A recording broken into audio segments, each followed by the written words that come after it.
Ya oke, sekarang kita lanjut aja ya, udah sampai. Mas Widodo, kayaknya ada yang nggak kenal nggak? Kayaknya kenal semua ya. Ayo. Ya, Mas Widodo. Saat ini beliau adalah pemilik dari Surya One Stop Body, buat organisasi dan keanggotaan GPP ASTD, Asosiasi Pengusaha Jasa Dekorasi Indonesia. Berikutnya adalah dia ketua DPC PTJI Banyumas Raya, Persatuan Penyelenggara Jasa Boga Indonesia. Itulah gambaran tentang bisnis dan aktivitas dari Mas Widodo. Beliau itu kalau saya dari IPB, Institut Pertanian Bogor. Oke, dan tentunya dengan sama ya bincang-bincang kita. Silakan kepada Mas Amrin Ma'ruf dan juga Mas Widodo, Mas Widodo. Bisa silakan. 30 menit ya kira-kira. Silakan.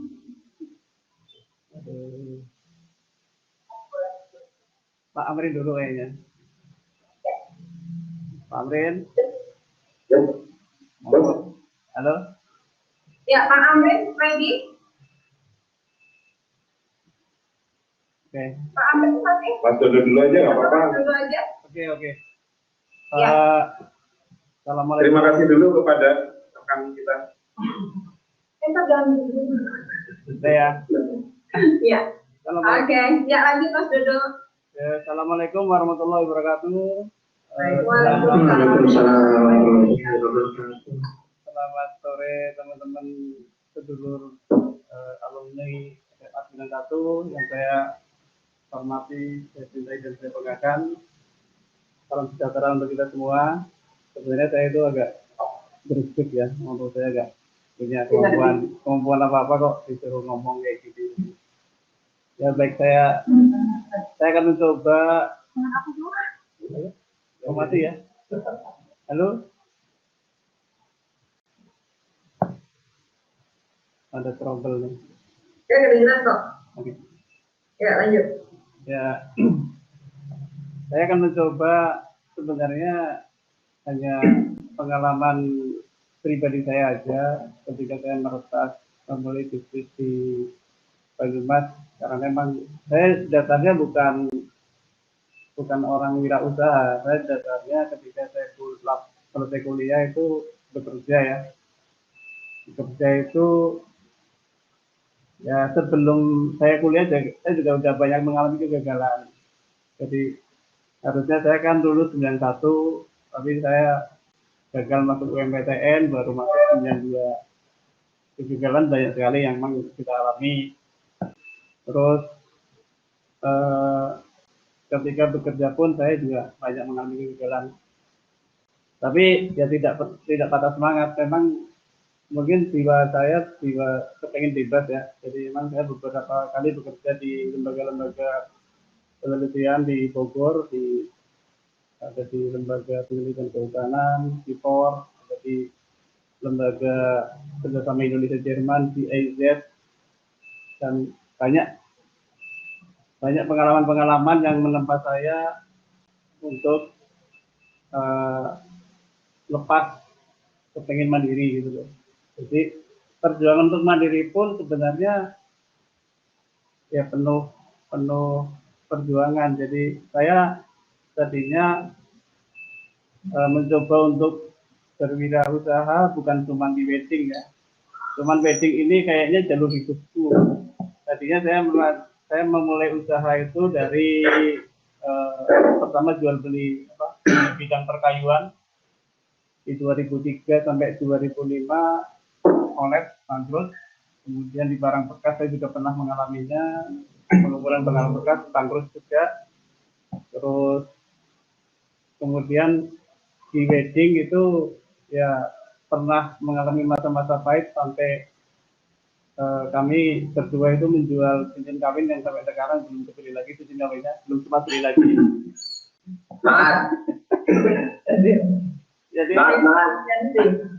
Jadi sampai cincin kawin itu sekarang nggak tahu di mana, tapi memang kita belum beli lagi. Gitu. Jadi memang eh, tidak mudah, untuk memulai bisnis itu. Tapi kita semangat terus. Alhamdulillah, akhirnya kita menemukan jalan kita memang mungkin ya di wedding sampai kita juga menamai bisnis itu dengan nama anak pertama saya. Anak pertama saya kan Briliani Ulya Herlita, itu saya kasih nama Ulya. Mungkin itu membawa hoki juga.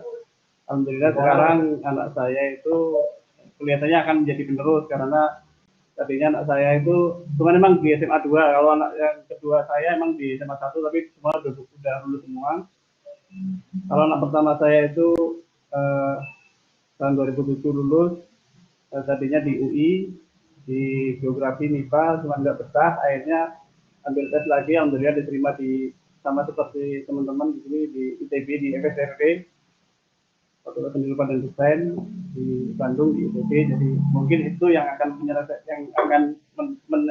meneruskan tongkat estafet, karena kalau di FSRP ITB itu banyak sekali dipelajari seni-seni yang murni dan turunannya gitu loh. Jadi kalau saya sendiri ya emang di situasi pandemi seperti ini ya memang berat sekali ya. Tapi emang saya ketika saya bekerja itu ya alhamdulillah kalau kami bekerja itu dulu di Jakarta, di Bogor, penghasilan lumayan lah. Tapi begitu masuk di Purwokerto paling begini ya 1 juta, gimana kita bisa bertahan gitu loh. Karena di Bogor waktu itu ya lebih tinggi dari itu, apalagi ketika lebih tinggi dari itu. Juga apa saya dijahit itu yang dulu itu kita coba. Ini memang berat sekali di Purwokerto. Jadi ya boleh dibilang kita berada di kampung, cuma kita pengennya di kota besar gitu loh. Jadi itu kan itu impian yang berat. Tapi alhamdulillah dengan berbagai lingkungan, ya tes mental ya, karena kan biasanya kalau ini bisa dulu pernah mengalami kemana-mana itu kadang-kadang muncul mental block. Apakah saya bisa nih menjalani bisnis di Purwokerto yang notabene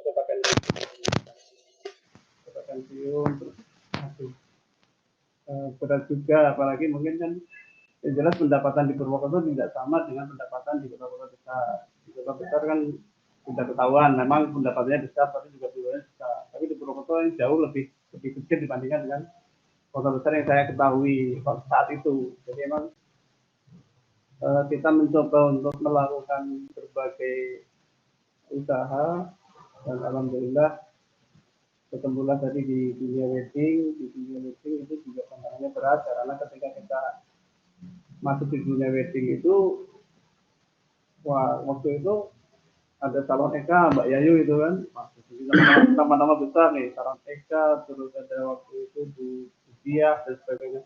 Itu top vendor di Purwokerto yang memang bisa melangkah ke kota-kota sekitarnya. Waduh, itu berat juga gimana kita mulai. Tapi alhamdulillah karena saya kan juga tipenya orang yang mencoba ya, kenapa nggak dicoba. Jadi ketika kita coba, kita ibaratnya kalau kita di wedding kan kita juga ada segmentasi ya. Jadi ada segmentasi. Kalau piramida itu kan kalau kita di bisnis apapun kita ada piramid ya. Jadi semakin tinggi kelas yang kita ambil, memang semakin sedikit bersaing, tapi tuntutannya lebih besar. Nah kami mencoba untuk ke arah segmentasi ke middle up, karena kalau persaingan di bawah itu kan pening juga gitu loh. Udah kompetitornya banyak, terus harganya banting-bantingan, terus ya capek juga. Nah kita ambil segmentasi middle up itu kan juga konsekuensinya besar. itu kualitas pelayanan dan sebagainya itu harus maksimal gitu loh. Jadi memang alhamdulillah kita ambil di segmen yang kedua itu ya memang perjuangannya besar berat, tapi alhamdulillah bagaimanapun caranya harus naik nih bendera gitu kan. Jadi ya sekarang kurang lebih ya mirip dengan perjuangannya dengan yang punya Mbak Yayu Eka, ya kita mungkin sudah mirip-mirip lah udah. Kalau Mbak Yayu kan memang Gunardi Eka Salo itu udah lama senior ya. Sekarang kita ya mungkin masih di bawah Eka Salon ya, Salon Eka tapi tapi ya sama aja lah, kita berjuang bersama. Tapi ya, semangat. Tapi ya kita udah bisa ke sana. Jadi sering ketemu dengan Mbak Yayu, dengan Pak Eko, dengan jadi udah nggak minder dulu saya minder ketika saya melihat Mbak Yayu Eka Salon di mana-mana di Cilacap, Ponorogo, Eko, Pak, luar biasa. Saya masuk ke Cilacap pun ini Eka ya. Ya begitulah. Jadi alhamdulillah sekarang ya kita bersahabat ya Mbak Yayu. Iya kita ada bareng loh. Dan Eka maju bareng, mantap ya. Jadi saya sendiri banyak teman-teman saya loh. Kamu kuliahnya di mana kok tiba-tibanya jadi begini gitu loh. Ya udahlah, memang saya mensikapinya, saya mensyukuri apa yang selalu Allah berikan kepada saya dan memang itu sebagai bagian dari proses. Jadi sebenarnya di Banyumas itu peluangnya besar. Cuman ya bagaimana kita bisa mensikapi. Kalau kita mau terjun memang ya siap tahan mental, tahan banting. Nah kondisi sekarang ini wedding lagi terkapar boleh dibilang karena memang dalam setiap surat edaran bupati kan di situ ada tulis hajatan belum atau tidak diperbolehkan. Nah, aku mengenai wedding hajatan tidak diperbolehkan. Cara mengenai apa kan begitu. Nanti Pak Amrin yang bisa menjawab. Jadi alhamdulillah kita itu dengan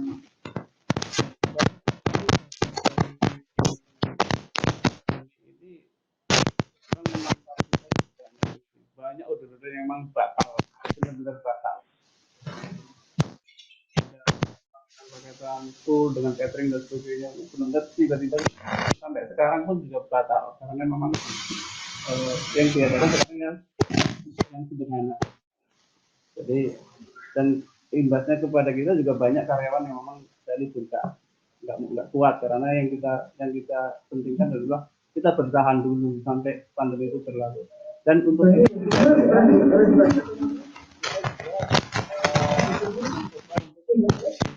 usaha ketika pandemi menyerang kami mencoba jualan frozen food. Mungkin teman-teman masih ingat saya jualan frozen food. Nah, frozen food awal-awal bagus karena kita memang kualitasnya memang kita jaga. Dengan kualitas kita jaga harganya juga nggak murah gitu kan. Memang kita juga marginnya kita di makanan itu ambil sangat tipis. Tapi memang harga baku-bakunya kalau premium memang mahal. Tapi ya akhirnya turun, omset turun lagi, terus nggak berlanjut. Kemudian juga saya mencoba untuk bikin mie ayam sendiri itu kan. Saya bikin mie ayam kemarin ada beberapa teman-teman yang memang ya Mas Solis, Mbak Rosiana Juliasri, Mbak Dini, Mbak Tepi dan sebagainya itu kan saya kirim ke Jakarta. Ya itu akhirnya saya buka gerai mie ayam di tempat saya yang lama. Itu juga awal bagus, tapi lama-lama daya beli drop. Ya akhirnya saya tutup juga karena memang kita nggak mungkin kapal itu ada kebocoran kita biarkan kebocoran itu. Jadi sekarang kita bertahan, kayak gitu loh. Terus kemarin juga mencoba ya bikin aku calon ya jauh katakanlah antara bisnis makanan dengan bisnis wedding memang angkanya jauh ya, memang sangat jauh. Kalau kita bisnis makanan kan ya, paling 1.000, 2.000, 3.000, 5.000 gitu. Kalau yang wedding memang karena modal kita juga besar, memang angkanya juga lumayan gitu. Karena memang lagi situasi serba sulit ini ya alhamdulillah ada beberapa kelonggaran kemarin dari Bupati Banyumas, ada beberapa kelonggaran kemarin sudah dilonggarkan, tiba-tiba Ramadan lagi, play lagi. Tapi ya kita nikmati saja. Kalau saya sifatnya kita mensyukurin, kita nikmati. Dulu kita juga, saya pernah itu tadi saya pernah jual cincin kawin itu kan jauh lebih sengsara dibandingkan dengan sekarang. Kalau sekarang pandemi ya kita masih bisa kita makan bersama, kita masih bisa Zoom. Dulu kan buru-buru beli laptop ibaratnya kan. Jadi yang penting adalah ya kita semangat saja, kita syukuri. Adapun memang proses yang harus kita lewati itu hanya untuk menempa diri kita menjadi lebih tough seperti itu. Mungkin kalau saya merasanya seperti itu. Jadi saya mau bilang apa lagi, ya bingung lagi nih. Coba nanti mungkin dibantu, silakan sama MC mau ditanya apa. Ya. Silakan Pak Amrin. Mungkin Pak Amrin mau menyampaikan dari sisi kebijakan Pemda atau potensi Pemda. Begitu Mbak Yayu, saya cerita apa adanya, saya bingung tiba-tiba ditodong suruh bicara masalah meretas bisnis Banyumas, karena ya itu yang berarti kan kalau meretas bisnis ya perjalanan kayak semacam biografi yang saya alami aja yang diceritakan tanpa bermaksud untuk ria, pamer dan sebagainya. Mohon maaf sekali teman-teman, saya itu hanya diminta panitia, kadang-kadang saya juga nggak kolu untuk bilang gitu loh. Jadi mohon maaf ya teman-teman, itu jadi itu sekelumit cerita perjalanan hidup saya yang memang banyak sekali kita kegagalan, tapi dari kegagalan itu kita bangkit. Dan alhamdulillah Allah memberikan yang terbaik buat kita. Rezeki sudah diatur dan kita hanya bisa berusaha dan bersyukur begitu. Saya pikir begitu. Monggo silakan saya kembalikan ke MC Mbak Yayu. Iya Mas, terima kasih banyak. Iya tadi kalau saya dengerin sih emang kalau khususnya di dunia perwedingan gitu ya Mas ya begitulah adanya gitu ya, sampai kita sebenarnya masih nunggu artinya benar-benar dibuka gitu wedding seperti yang dulu ya Mas ya. Oke. Terus ini sekarang ini karena masih dibatasi, jadi ya modelnya kecil-kecil kayak gitu, dan akhirnya kita nyambi-nyambi, ada bisnis frozen, ada apalah gitu ya, macam-macam di jalan gitu ya Mas gitu ya. Iya, untuk bertahan hidup. Ya. Karena kita nggak punya gaji, jadi kita harus obah nek ora apa ya mama. Iya, betul, iya. Nah, kayaknya saatnya Mas Amrin yang menjawab itu. Kita mau makan apa nih kalau bisnis kita dibatasin gitu ya, karena kita masih belum boleh kumpul sama